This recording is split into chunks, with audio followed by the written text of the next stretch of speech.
Alrighty, folks, you may recognize this young man. He had a hit TV show called Vintage Flip on HGTV. He is a broker. He works with Blackstone. He is a good friend of Omar Alfaro, our Tuesday guest. We have to welcome Jesse Rodriguez to the show. How you doing, Jesse? I'm good. I'm good, man. Thanks for having me. Absolutely, man. You got your hands in lots of different parts of the real estate and housing market, but I always look to go back to the beginning. When did you get the bug? When did you get in, right? What's the origin story for Jesse Rodriguez? The 30,000 version of it, foot version of it is I started in 2001 as a mortgage guy. 2007 market crashed, went under like everyone else. I was young. I was 25, just got married in May of 2007, lost my house by February of 2008. And was kind of soul searching, trying to figure out what to do, and realizing that there was no business really to be had at that time, and I was burned from mortgages, didn't want to sit behind a desk anymore, and kind of saw that the only people that were actually doing activities were these foreclosure agents or REO agents, short sale transactions. And I kind of planted my flag in the sand and told my wife I'm going to be an REO agent. And Don't know what that is, but I'm going to go do that. had no clue what it was. They have 1,000 acronyms for everything they do. I go to a conference. I find out there's a conference in Palm Desert, California. It's called Rio Mac. Yeah. I show up with my little badge, and I'm like, just like this foolish excitement of I'm just gonna walk in here and meet an asset manager and get 1,000 listings, and then I'm gonna trash out the house, and I'm gonna find antiquities, and I'm gonna flip, I swear to God, I'm like, I'm gonna flip a vase for $1 million, man.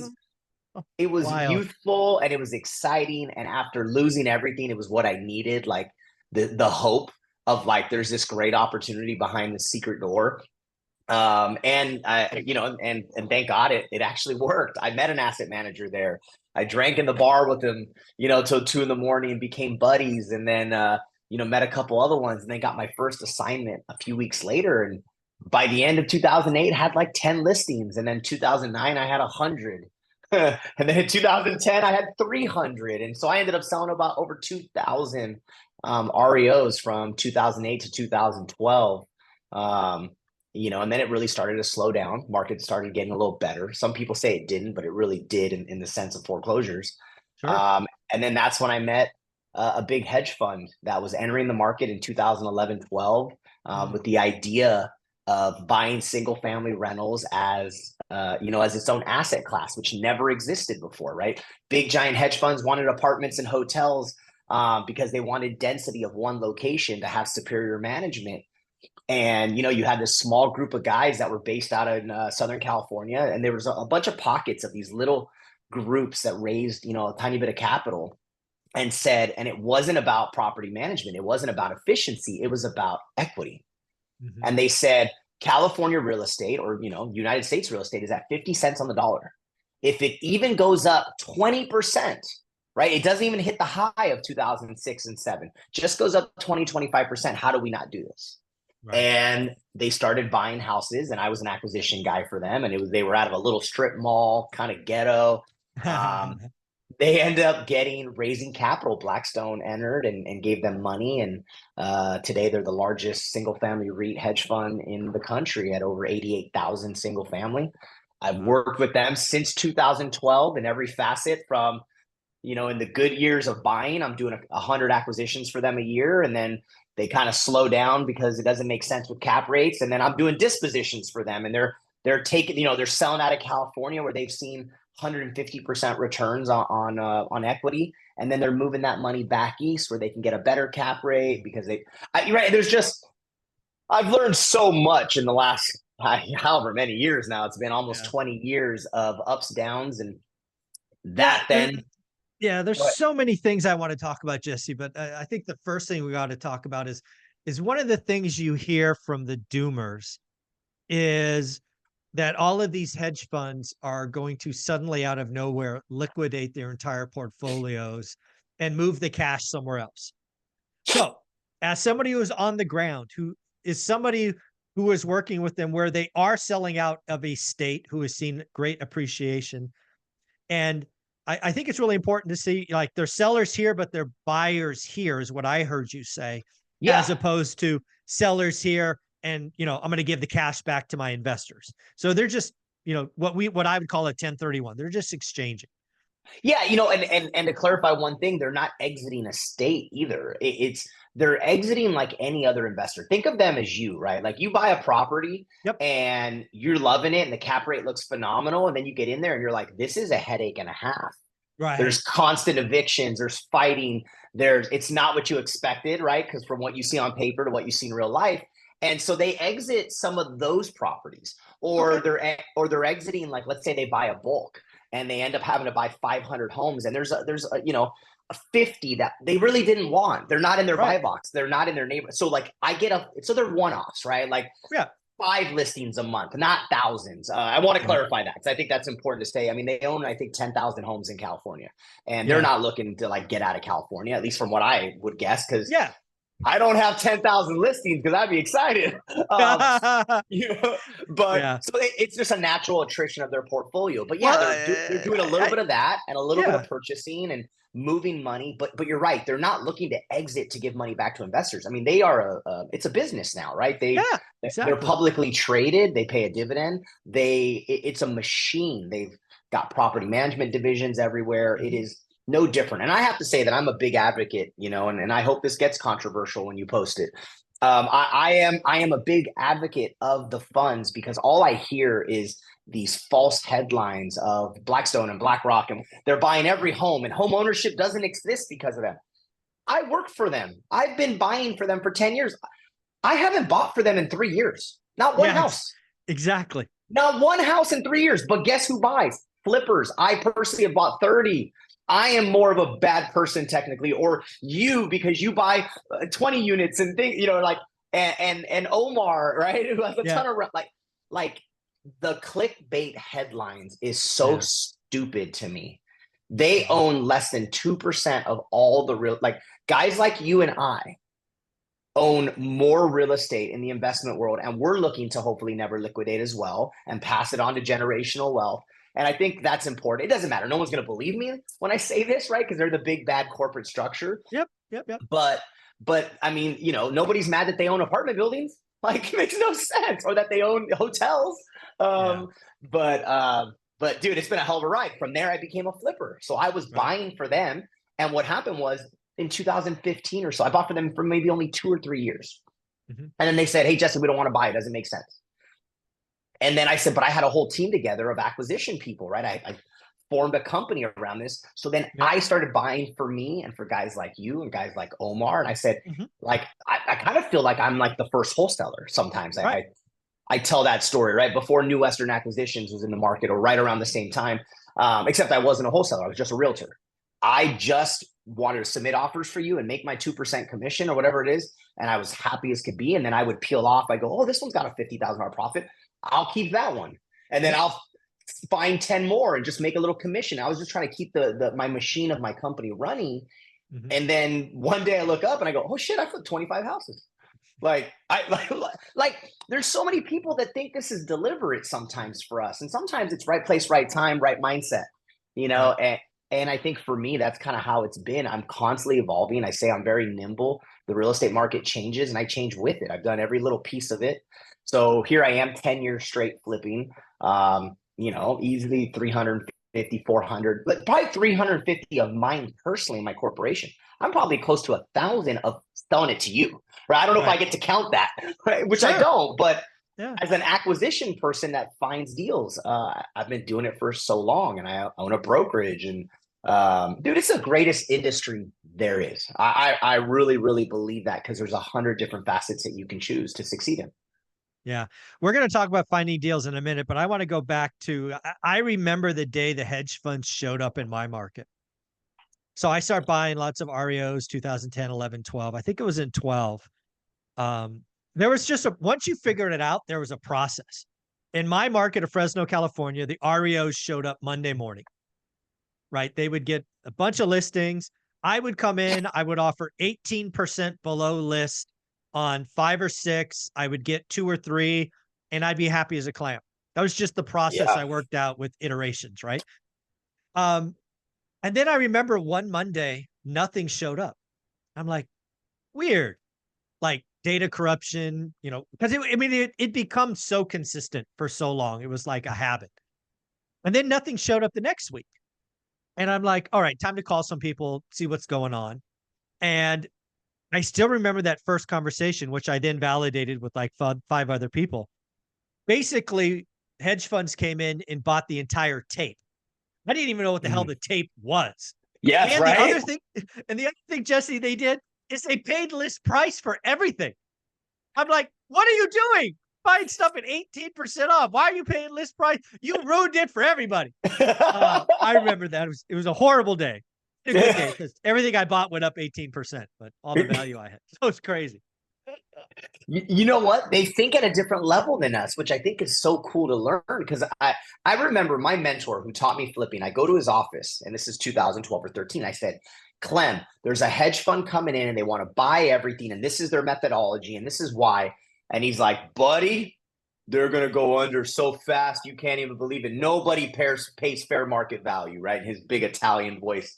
And I was like, oh, okay, Clem. Okay, Clem, you're right. I'm a kid, right? I'm 28 years old, 29 years old. And I'm like, you're right, boss. You're right. All right. And then here they are 10 years later with a $3 trillion portfolio. And I call Clem, we're still good buddies. I'm like, you're an idiot. You're a freaking idiot. Like, why did we not buy anything? Because their science was based on, I don't care if I'm paying list price today, I'll never be able to buy it for this price again, right? Which we've seen 1,000 times and we've said 1,000 times. But yeah, man, I think we're deal makers. So just like you wanted 18% off, that's what right? Like, it's no fun paying fair market value. Can I get a deal? Yeah, but in hindsight, I should have bought it. Yeah, in hindsight, we should have all bought everything we could and stop splitting pennies. But let's go to where the real value is, what you've built around you. I think what you're really highlighting for me is your expertise is finding deals, right? You did 300 yourself, 1,000 for kind of your network and your buyers. What's the magic of finding deals? Because I got to tell you, finding deals in 2020 and 2021 was hard. They were probably some of the hardest years. But what were you doing? What are you doing now?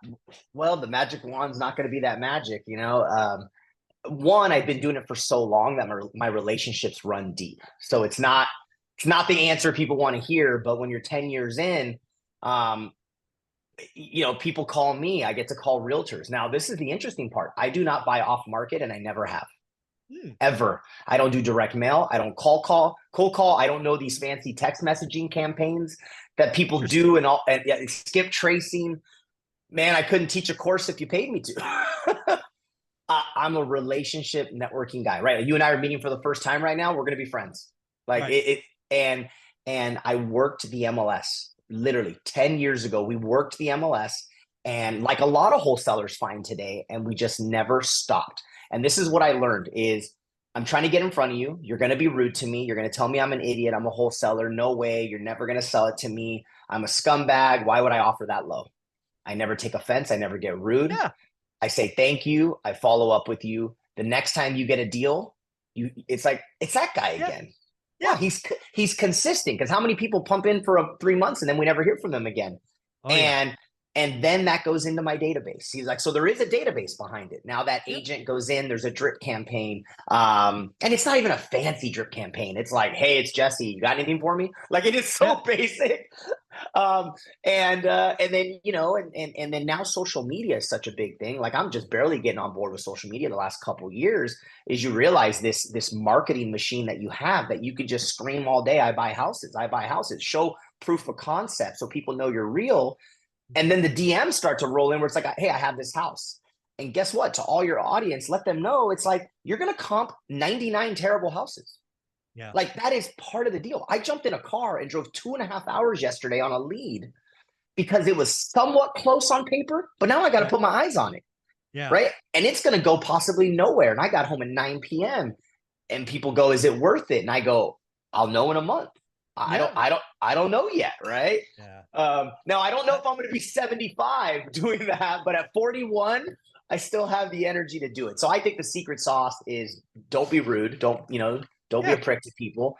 And And I think for all the newbies that say they don't have a lot of money to pay for skip tracing and all the fancy, Property Radar and PropStream and all these great sites that really do make life easier for people, is pound Zillow. I got a call from an agent yesterday. I'm sorry, a wholesaler yesterday that found one of my listings on Zillow that he thought maybe he could wholesale. And I love those calls. I chatted and mentored this kid for 30 minutes about I didn't like your pitch. You should have told me this. Tell me about your skill level, and I'm peppering him on are you a flipper? Are you an end user? And he's like, you could tell he doesn't want to answer it. I'm like, you're a wholesaler. Don't be ashamed that you're a wholesaler. Just say it, man. Nice. I respect it more if you're honest with me. Yeah, no, I get. It's funny. Our stories are at least somewhat similar, right? I built my entire portfolio out of the MLS. I don't do skip tracing, texting, mailing. I don't do any of that stuff. It's either MLS or network. That's all I got. And obviously, with this YouTube channel, I have an office in Fresno, which happens to be my market. You do get a lot of deal flow, a lot of sniffs, but you're right, folks. The secret to anything, and I'm trying to put this out on my channel more and more, is focus and daily discipline. Just show up. Whether you're trying to lose weight, whether you're trying to build wealth, whether you're trying to build social media, just do what others don't. Focus and daily discipline. Showing up doesn't have to be fancy. I wrote it down. Daily. You're 100%. That's the name of a podcast right there, right? Daily discipline, because you could be terrible and your scripting could be terrible, but if you are on the phones every single day just talking to people, there's going to be a deal or two that pop on your lap. It's that simple. Stuttering, not a great message, and you will eventually, somebody will go, oh yeah, I have a house. Do you like it? I don't know, right? Because that's the one thing I learned about realtors, and it's kind of my big thing on my Instagram. I say I teach realtors how to invest, right? I don't sell a course, but my message is, realtor to investor changed my life. Yes. And you should never stop being a realtor. I'm a huge advocate of you don't exchange one job for another job. Flipping is fun because it's my second career within a career that pays all my overhead and my bills, right? So it gets to be profit. And the day I'm only a flipper, my stress level, the grays are going to be grayer. And I love helping realtors. In my office, I have 15 realtors, 14 of the 15 invest in real estate. That's well, let's talk about realtors, right? I don't think it's any secret that there'll be a lot less realtors this year than last year, probably even less the year after that, because I don't see us getting off the mat from transactions for quite a while, right? We're not going back to 5 or 6 million, in my opinion, anytime soon with existing home sales. So if you're in the real estate business, you really should be looking at how to monetize and add value elsewhere, whether that's flipping the dogs or adding a rental here or there. If you want to be in this business long term, owning assets is the way to kind of smooth everything out. And then the last thing I'll say, see if you agree with this, Jesse. I feel sorry for the agents who started in 2020, but I feel great for the agents starting in 2024. Any idea why I say that? 100%. 100%. 2020, you see everybody having record-breaking years in 2020 and 2021. Interest rates are 2.5%. You could kind of it was hard to get offers accepted, right? Because rates were low. But if you even had a little bit of work ethic, you could pop deals. Right now in 2023, it was a terrible transaction year for someone. They couldn't get around it. They had no fundamentals, no training. Because if you came into 2021, you didn't need systems. Oh, right? Yeah. You didn't need to run an open house. You didn't need to put a for sale sign up. So someone that comes in now and joins a good brokerage that's teaching old school real estate, right? Bring old school back, is going to do really well because they're going to set a foundation for themselves. Unfortunately, Michael, they're going to do it for 2 years.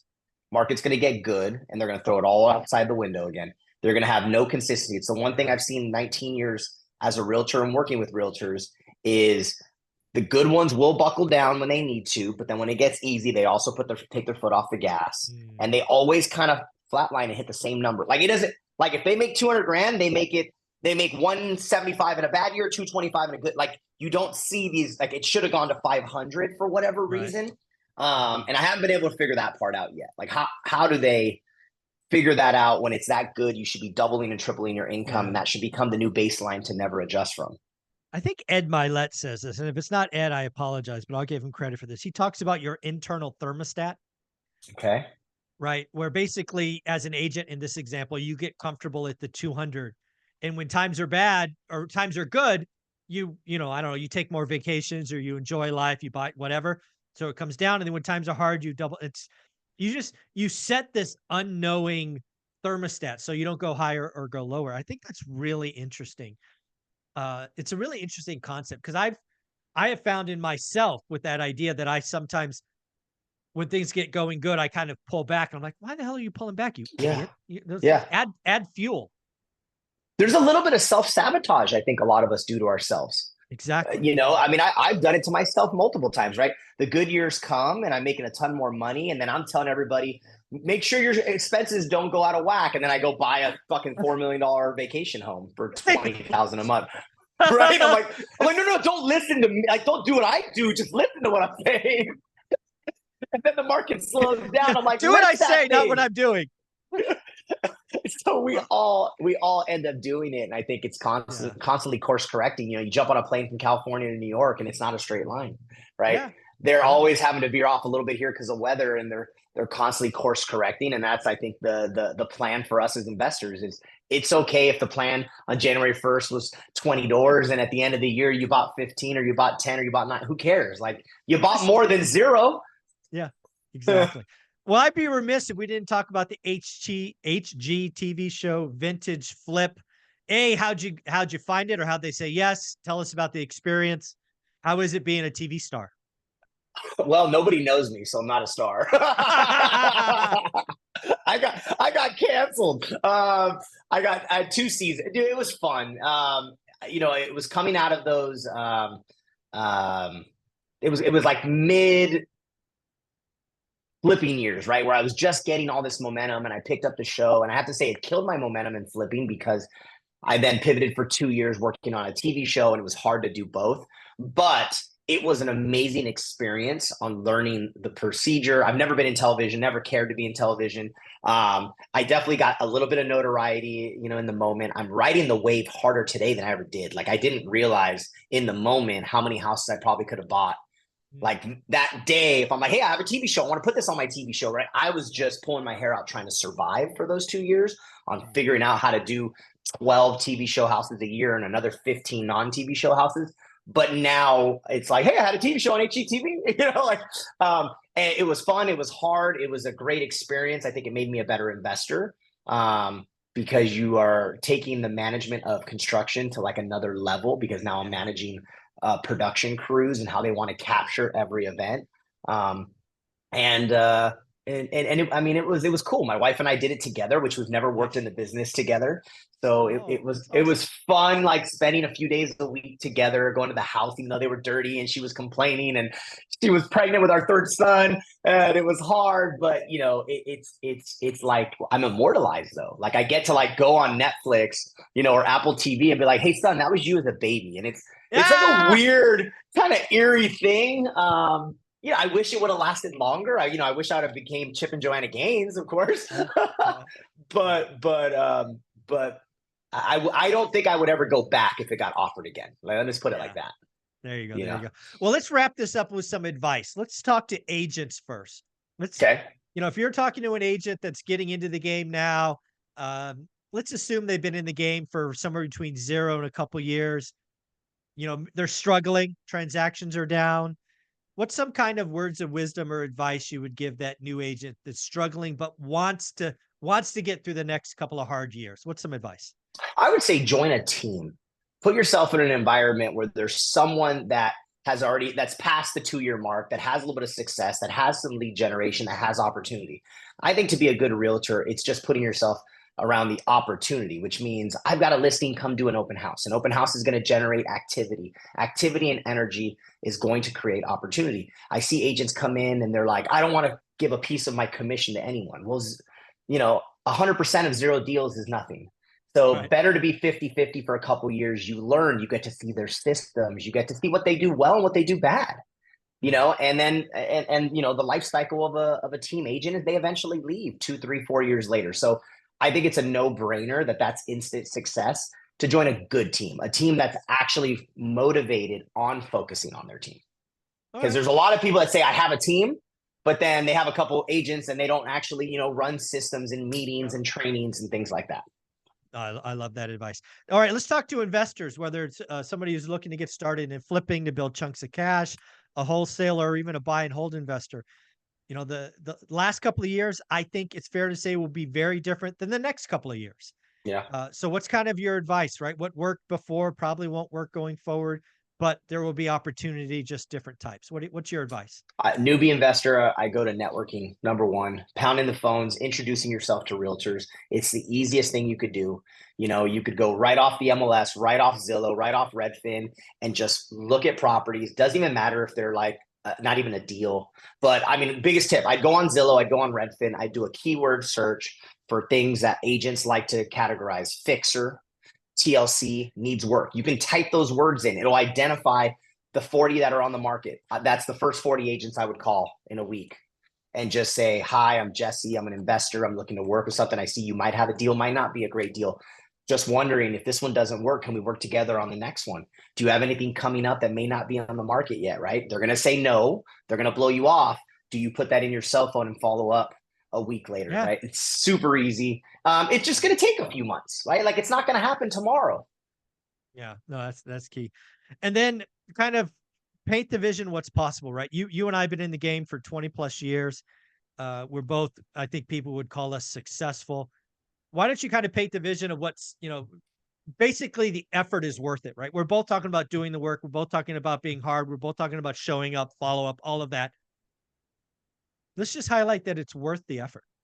100%. I mean, every time I've had bad years or struggled years, the fact that I owned real estate bailed me out, right? Because no matter how great I could have been for a couple of years, I messed up like anybody else. Maybe that next year, or the market changed. Winter of 2018, I had a ton of flips, and people don't talk about it. That's that first time that we saw rates creep a little bit and the market stalled. And I had 4 months straight of not making money. And I had this amazing 5 unit that I had about $1 million in equity, and it hurt to sell it. But selling it and cashing out that money allowed me to survive to where then I got to 2020 and 21 and 22, right? And just crushed it. So it's 100% worth it. And it's hard, and it's a sacrifice to buy that first property, that one rental right at a time. And but in the end, I don't think too many people have ever said I bought rental property. It was the worst mistake, the worst idea I ever had, right? It takes time, and it takes patience, because as a flipper, you get big hits right away. 60, 90, 120 days, you see 20, 30, 40,000. And I'll tell you that I am the worst long-term investor, because I will always justify how I can sell that today and make 40 grand than renting it and making $200 a month. Right. And if you have the vision to realize that in 10 years, though, that will double in value, hopefully, plus someone paid it down, by a quarter, and the rents went up probably 10 or 15% over a 10. And when all three of those things happen, and you look at it on your pro forma and you go, holy geez, that was a great idea. Yeah. At the end of the day, Jesse, getting wealthy is a very simple formula. Basically, you buy assets that cash flow day one and you hold for 10 years. Kind of that simple, right? Man. I hate to burst people's bubbles, but it doesn't get much harder than that. It doesn't. Jesse, if people wanted to follow you, reach out to you, follow you on social media, where do we send them? So on Instagram at Jesse Rodriguez, and it's JESSIE Rodriguez. Very cool. Give him a follow on Instagram. Do me a favor, follow him today. Send him a note. Tell him he came from one rental at a time, so he knows this half hour with us was worth it. Jesse, you're amazing. Thanks, brother. Thank you so much, Michael. Really appreciate it. Love what you're doing. Thank you, buddy.